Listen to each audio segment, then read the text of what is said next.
Jokanesa ma Empire Family of God EFG mayudre e kar dak ma Infinity e kar chung'od bura ma Kasarani County ma Nairobi ochuno mondo mi ota chenro magalam ne Jumapil e pap kaluwore gi mano ma giwacho ni wuon lo mogeri e kanisa no oramo ni ok ginyal dhi nyime gi bago lamo kanyo ka ok omiye lemo mar bedo jadolo. Otieno Daniel nigi ler. Jadolo mar kanisa mar Empire Family of God Sam K lero ni gisebedo ka gilamo e kanisa no manogere puoth miyo moro miluongo ni Joyce Waruguru kuom dweche 8. Koni miyo no omigi obok mag puodho no bang' ne lemo ne e kinde mane otuo miyo chango. Kata kamano nyocha miyo no obokre ni Nyasaye wuoyo kode mondo miyo en owuon ema obed jadolo mar kanisa no, to ka ok kamano jo kanisa no odar. Oluwo ni ne gikwayo miyo no mondo miyo migi thuolo moromo mondo gidar, to kata kamano miyo no ne odagi kwayogi.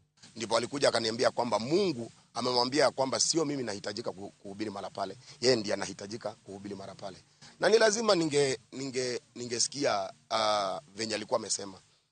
Lazima ningesikia vile alikuwa ananiambia, nikasema kwamba basi utatupa nafasi kama Mungu amekuhimiza ya kwamba yule Mungu alikuwa amekwambia utupe, kama amekuhimiza wewe ndio unafaa kuhubiri hapa, basi na mimi utatupa nafasi kidogo. Jadolo no okoni Jumapil mokalo kagibire kanisa no giyudo ka miyo no dino dhot mar donjo e kanisa, kendo tok kanisa no nomuki ka mwandu moko mag kanisa ne giyudo ka onge. Kuom mano ne giyudo buk maduong'. Owacho ni gisechwalo report ya apiso CS ma Mwaniki nyaka ya apiso kwach kich ma Kasarani, to kata kamano onge okang' ma gisekao. On a Sunday nilipigiwa simu nikaambiwa kwamba madhabahu imefungwa kwa sababu watu hatungeenda sote Nyeri, so watu kama 200 ndio walikuwa wamebaki huko.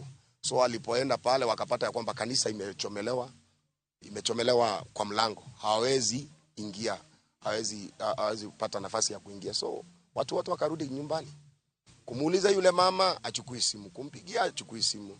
Mary Madheri ma en achiel kuom jokanyo e kanisa no to kwayo miyo no mondo miyo migi thuolo mondo gikaw mwandugi modong' e kanisa no.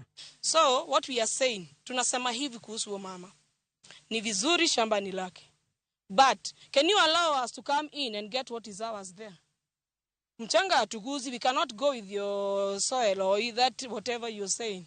Lakini tupe ruhusa tukuje tuchukue vitu zetu na Mungu atatusaidia, he will pave way, we go and get somewhere we can worship. Kata kamano ne omanyo miyo no kokalo yor ong'we yamo, to kata kamano ne odagi chiwo lere wi wachno.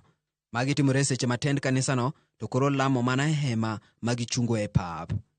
Tino Daniel Uma, Ramogi TV.